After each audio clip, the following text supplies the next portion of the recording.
Good morning, thank you for joining me again on my membership channel. I hope you are all well. Got to be snappy this morning, snippy snappy, because I have about 20 minutes to film this before my cleaner arrives to clean the house.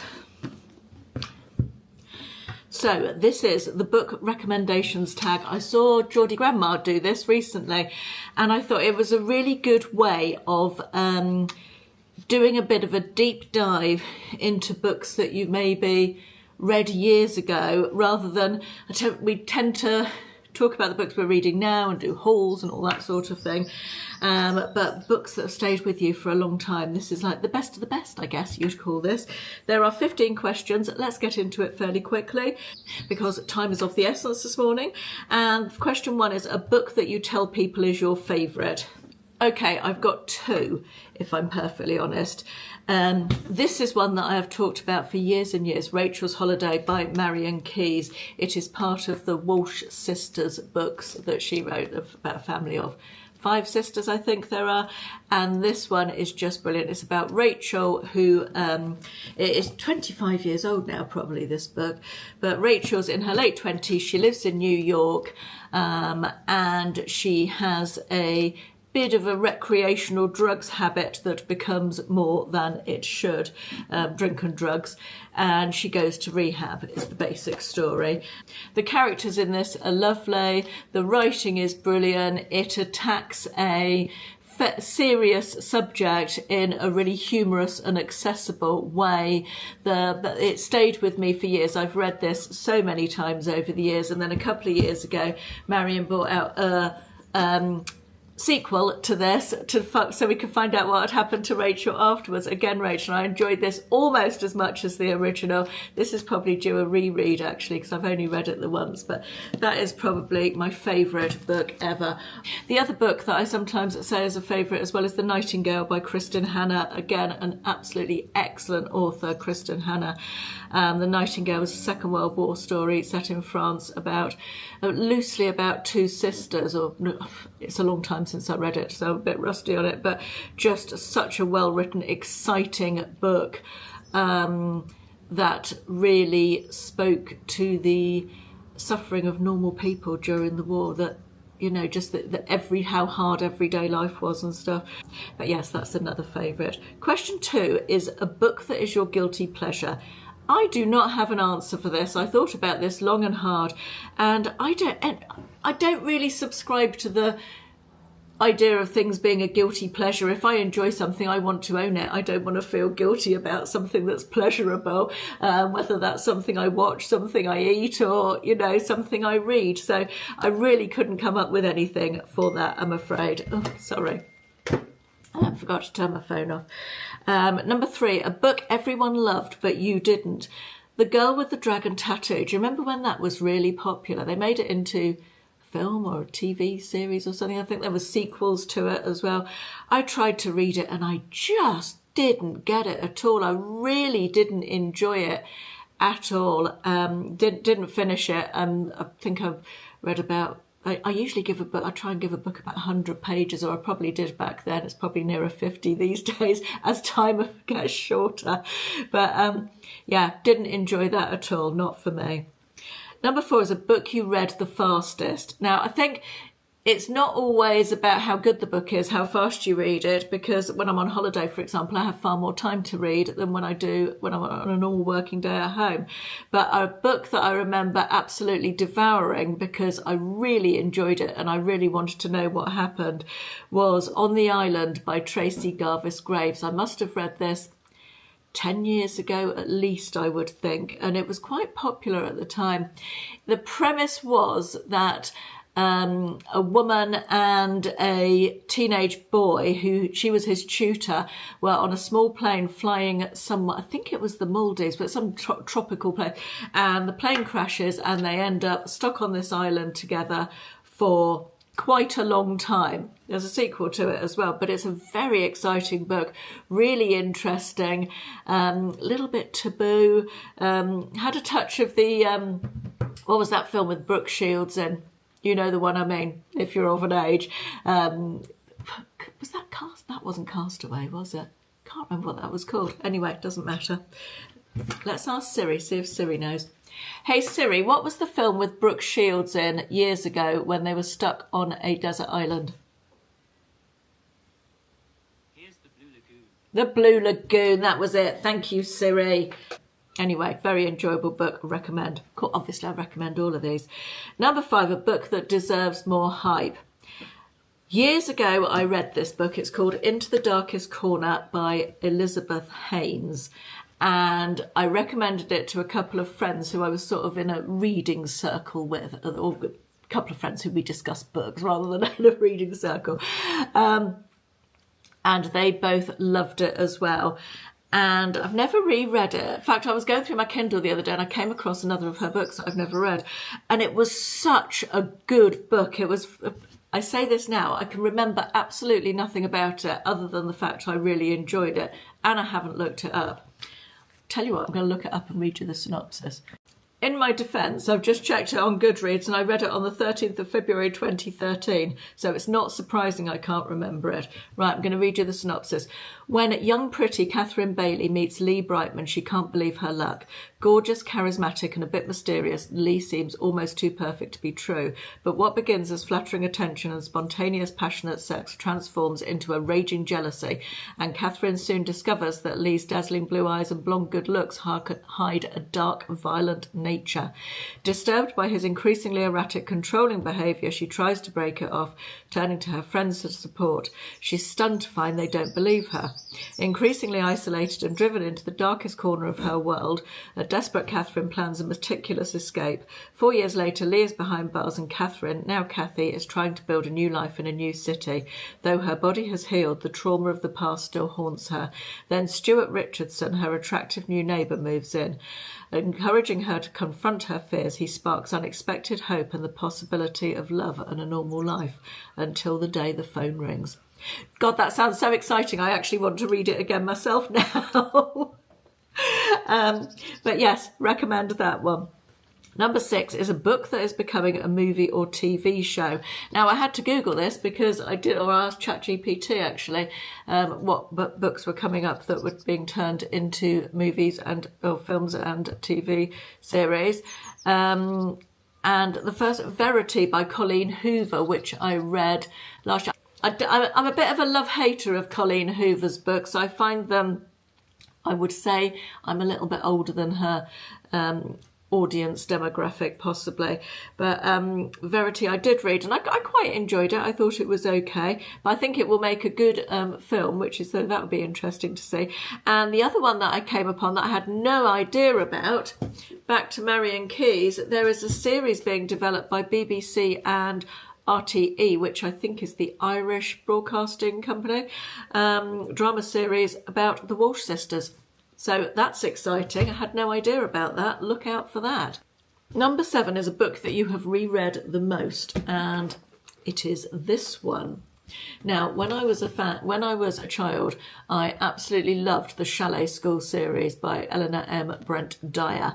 I really enjoyed this. They were about a school set in variously Switzerland, Italy, and Austria.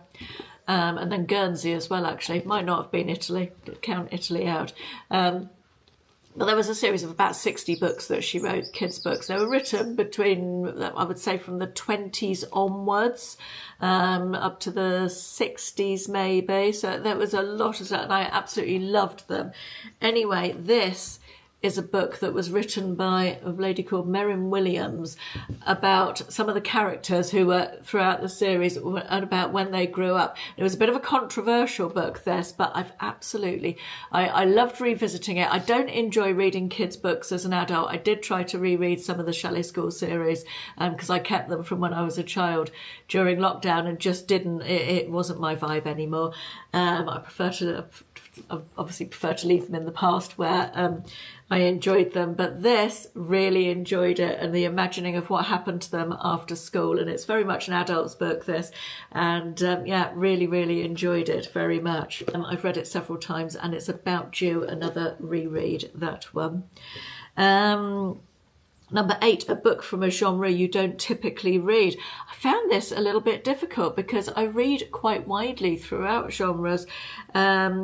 and I didn't want to repeat the one that I already mentioned in my recent holiday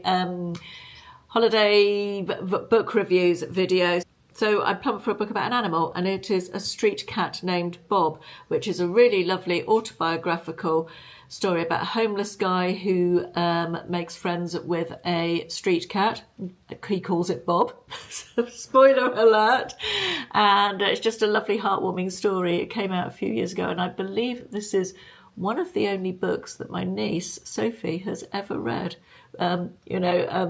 She's not a great reader, and my mum bought her this book and she really enjoyed it, I believe. So that was quite nice, and it's a lovely, heartwarming story, very enjoyable. Number 9, a book that deserves all the hype it gets. I would say Room by Emma Donoghue.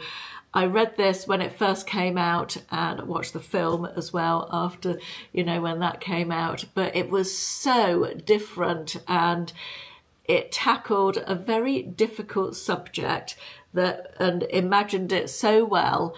It's about a woman who has been kidnapped effectively and sexually abused and has a baby with her kidnapper, and she's been kept in this one room for years and years and years, and it's about their escape from that and what happens to them. It's absolutely brilliant, so well written. I've never actually read anything else by Emma Donoghue, so if you have and you would recommend it, do let me know. Number 10, a book you usually recommend when asked to give a recommendation. There's 2 actually. One of them comes up as an answer a bit later on, but I wanted to mention one that I've recommended recently for the first time because William, my son, when we were on holiday, asked me for a book recommendation. He'd given me a book recommendation, which I enjoyed, and he asked me for one, and I recommended Two Brothers by Ben Elton to him, Ben Elton, the comedian. This was such a good book. I think it was last year I read it. It's about 2 brothers, funnily enough, who are living in Berlin. It starts in the 1920s, I think, late 1920s, and the lead up to the war and then during the war, and it's such a good, exciting story. Ben Elton is a very gifted writer and storyteller, and I really enjoyed the book, and my 25-year-old son really enjoyed the book, so I feel like that's a good one to say that you would recommend to someone because it obviously appeals to a wide range of ages, genders, that sort of thing. Number 11, a book that has your favourite characters. I really struggled with this, but I decided to go with the book series, the Casalets series that I reread last year by, I've forgotten who it's by, so I'm just going to put the thingamajig up here, the picture up here. You can tell I'm ill prepared for this video, guys, not up to my usual well-researched standard, and I'm desperately trying to get through it. It's a series of 5 books, reread them last year. Again, ordinary people during wartime, before and during and after the war, a family. The characters in that are so memorable and so likeable, and some of them are not so likeable, but just a good set of characters, I guess. Number 12 is a book you wish you could live in. I'm not sure I wish to live in any book, but books I pick up when I feel the need to escape a little bit are Lucy Clarke's novels. They're set in all sorts of exotic places around the world. They're sort of thrillers, I would say, but with good exotic travel locations. And she writes travel well, Lucy Clarke. You feel like you're in the place. She paints a good picture without it being too wordy. So I guess that would be my answer for that. Number 13 is a book that you thought you would hate but you ended up loving, and I'm going to say Project Hail Mary by Andy Weir because it was billed as a science fiction book. I'm not going to talk too much about that because if you've watched my recent on this channel, my holiday reading reviews, you will know I've talked about that at more length there. But Project Hail Mary by Andy Weir, brilliant book, loved it. Number 14, a book that made you cry. Many books have made me cry over the years, but one that stayed with me a little bit, probably because it's related to dementia, is Still Alice by Lisa Genova. Lisa Genova is a very talented writing, and I'm going to say that's not the only one of her books that has made me cry. Still Alice was made into a film actually as well. I definitely won't ever be rereading that book or watching that film. I read it and watched the film before my dad was diagnosed with dementia, and I'm not sure that's something I could revisit now, but it was very well written, and I don't want to say it had some uplifting bits in it as well, because it was pretty dark really, but it did have moments of upliftingness. But yeah, very well written, and made me cry like a baby. Finally, a book you wish you could reread for the first time, and it is this. It's Codename Verity by Elizabeth Wine. As you can see from the cover, it is set in the Second World War. Bit of a trigger warning for quite... I'm not sure if it's graphic or not. I wouldn't say it's graphic, but implied torture, let's say. I recently recommended this to a friend of mine and she hated it and didn't finish it, but I absolutely love this book. I've only read it once. I recently bought this paperback so I could read it again, because I wanted to have it in physical form in my book collection. The back of it says, "I have 2 weeks. You'll shoot me at the end, no matter what I do." 11th of October 1943, a British spy plane crashes in Nazi-occupied France. Its pilot and passenger are best friends. One of the girls has a shot at survival. The other has lost the game before it's barely begun. Devastating, shocking, compelling and inspiring. Once read, never forgotten. And that is absolutely true. If you like a gritty Second World War story of female bravery beyond belief, this is it. I can't. But as I said, trigger warnings. If you're not in a good place, it's maybe not a good one to read. But this could have been the answer to so many of the questions on there. A book that you tell people is your favourite, it could have been on there. A book that you read the fastest could have been on there. A book that deserves more hype could have been on there. A book you usually recommend when asked for a recommendation, although it didn't go down that well with my friend Julie recently. Anyway, that's it. I really enjoyed revisiting some older books that I've read. If you would like to see more of this, I keep records of everything I read. I've used Goodreads since the at least 2013, because that book just came up on it. And I can sort through all my 5-star reads over the years. So if you'd like book recommendations from a long time ago, then let me know and I'll do a video on those. Thanks for watching. Hope you enjoyed. Let me know any of your answers to I'll put all the questions in the description box, and if you're interested in answering them, let me know or answering some of them or a couple of them. Let me know your answers in the comments. Thanks for watching. See you soon. Bye bye.